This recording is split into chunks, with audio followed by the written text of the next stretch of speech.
Hello and welcome to Say Hi to the Future, Ingenious Thinkers, a podcast aimed at highlighting the human side of ingenuity. My name is Ken Tenser, curator of Say Hi to the Future, helping leaders think differently in the face of uncertainty and ambiguity. Better thinking, better outcomes. The fascination and interest in how you took everything in, and now how you are giving it back. Tell us a bit about 15 White Coats and how you sort of turned your privilege into offering others a privilege. Yeah. The 15 White Coats was started after we took this photo that went viral. This photo came out of an opportunity. Me and a bunch of my classmates went to the Whitney Plantation in Edgar, Louisiana. And prior to that, I sent them an email saying like, yo, this is an opportunity for us to remember how far we've come. And it's an opportunity for us to also show the world how far we've come. Sometimes you need a reminder, but you also need to remind others. So it was kind of this bimodal opportunity. And, we took the photos and they went absolutely viral.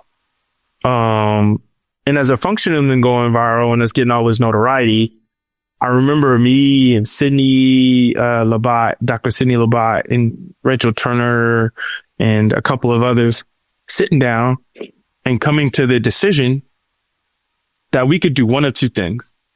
We could take all of this clout and use it for personal notoriety, or we could take all of this clout and do something that could change the world. We could put these photos up in classrooms and have kids have conversations about what does the next Surgeon General look like? What community do they come from? Who has the ability to don a white coat? So there's that part. There's the ability of us to raise some money to help the next generation to become doctors. And then obviously there was the part for us to build a literature mechanism that would allow for kids from marginalized communities to have access to literature that reflects their lived experience, which are the three pillars of the 15 White Coats. And so we just made a decision to do what would make our ancestors proud. And I think up until now, we raised millions of dollars and we've helped thousands of people to join the medical field. And we've helped thousands of kids to see that maybe becoming a doctor is not as far-fetched as I thought it would be, or Dr. Labat thought it would be, or Dr. Turner thought it would be.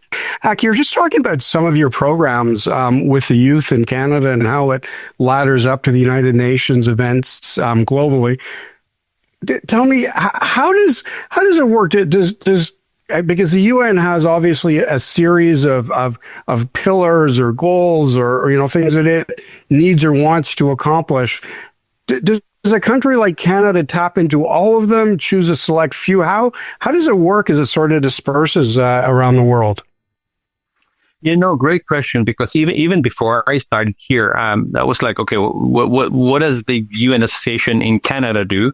So I explained we're like the geographical vertical of UN. So you have other organizations that have very specific functional focus, whether it's children or refugees and et cetera.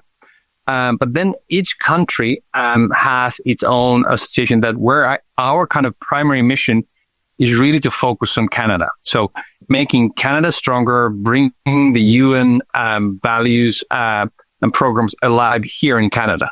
So although I mentioned some examples where we send folks to other countries, really our focus is to increase programming here, because also we are a more developed country in some aspects. So if you think of monetary aspects, there is so much need. There is so much need in all of the areas. And so I've chosen then out of the 17 SDGs, a few that I think are critical to develop here in Canada.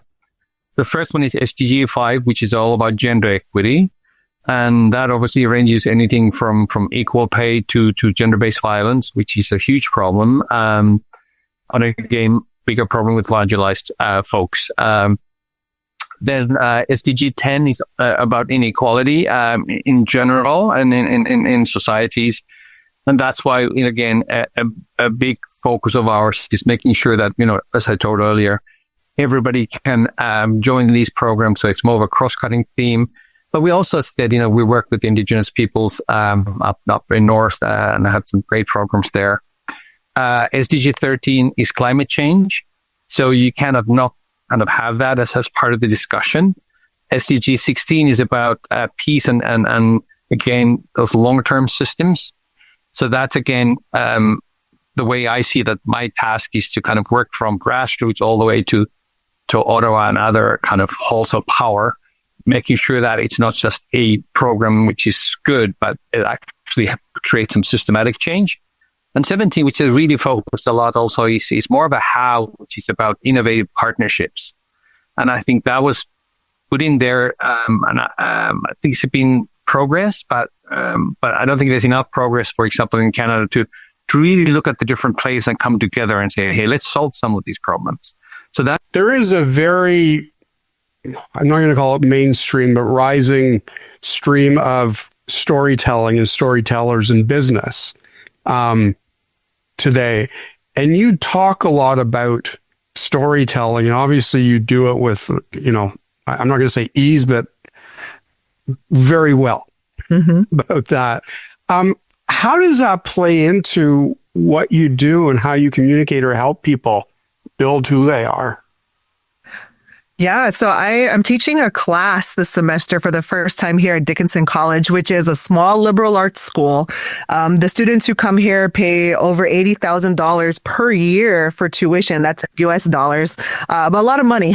So it's definitely a whole nother environment here. And what I know is who I am and where I'm come from and why I'm here. And so when I teach this class, like for example, the Indigenous storytelling class I teach here at Dickinson, what I do is I have to lean on the foundational elements of what makes me me. And again, welcoming people from all backgrounds to that, to this knowledge that I have here in this place. And so the way that I help communicate that with our students, a lot of times, like I have these frameworks and I can break it down very simply. Like there's time is fluid. That's one framework. One is, that a cultural map. And that's actually out of, Professor Gregory Cajete, who's a scholar out of University of New Mexico. And essentially he asked a native elder, how do you know how to go about this life? And the elder said, there's a cultural map in my mind that I know where to navigate. So when I'm here in Carlisle, I identify with that. I have this cultural map that I know kind of like, okay, how do I navigate? And so the challenge for me is putting that on paper sometimes. I'm like, okay, so I know these learners, need things on paper like a syllabus, right?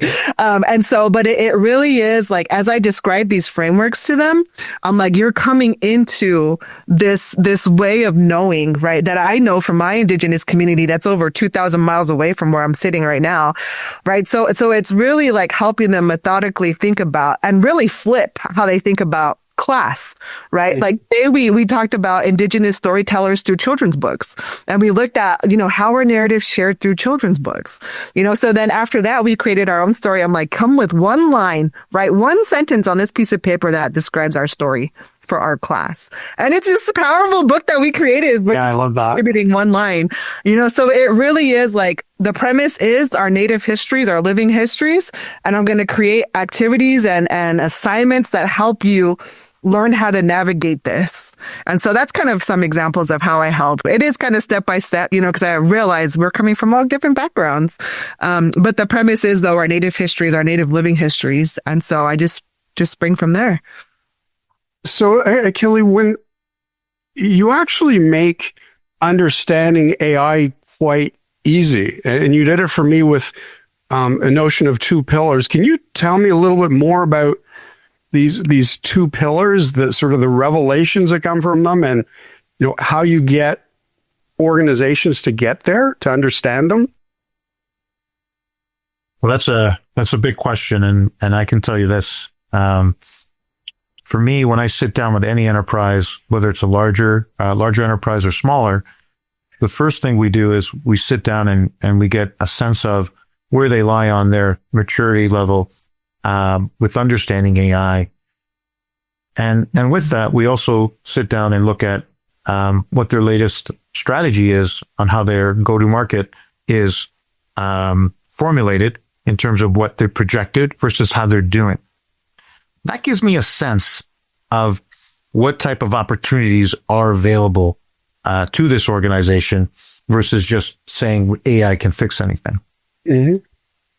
The themes that I look at quite closely once I get that understanding is through people and process. The success of any organization really aligns with understanding with the current skill set that you have. Can they deliver on what it is that you're going to do? A lot of times I can tell you that's going to require some type of reskilling. And so I make those recommendations based on where we think we're at.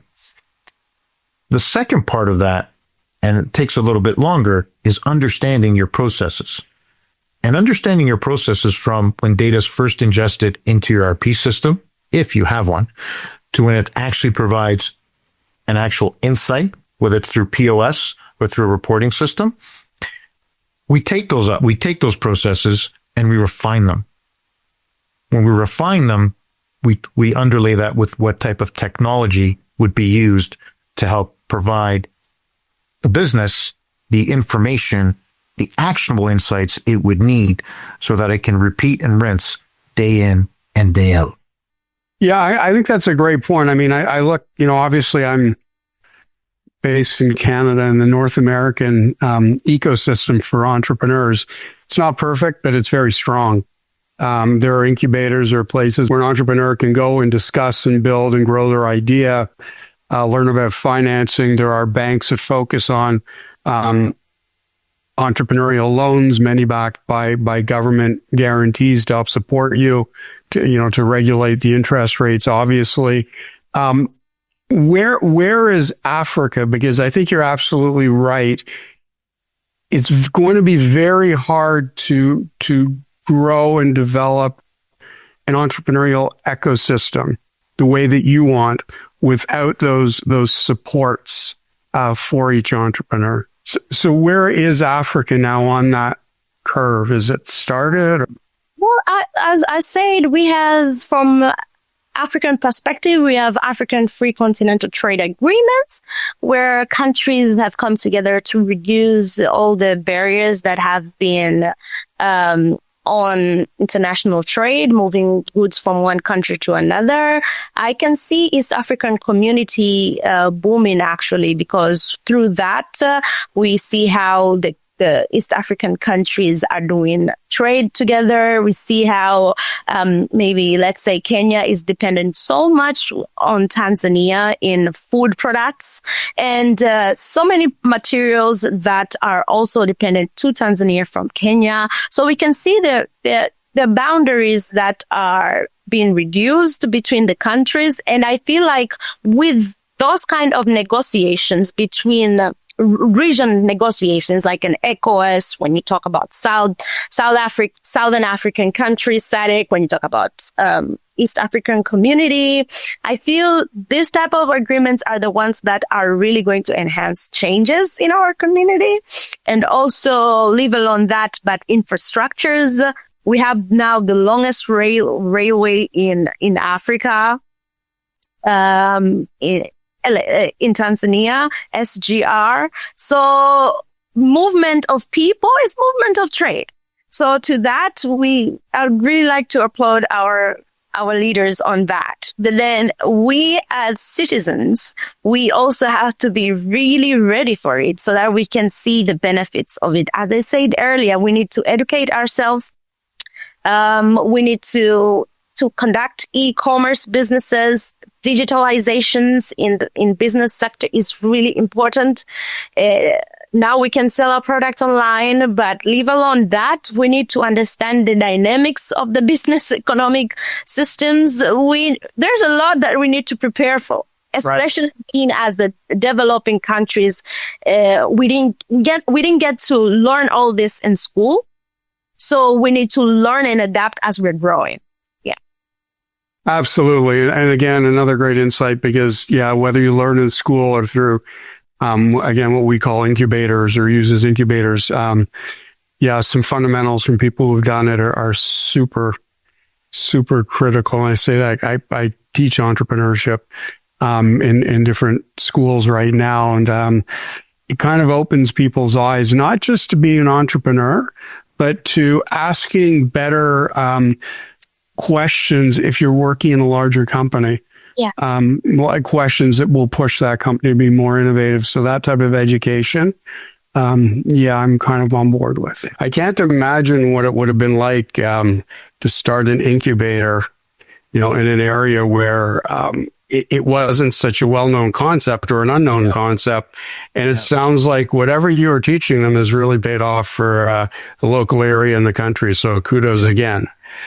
But here we are now in Mississauga. What are you doing for the city? Yes, so I'm the entrepreneurship and innovation specialist for the city.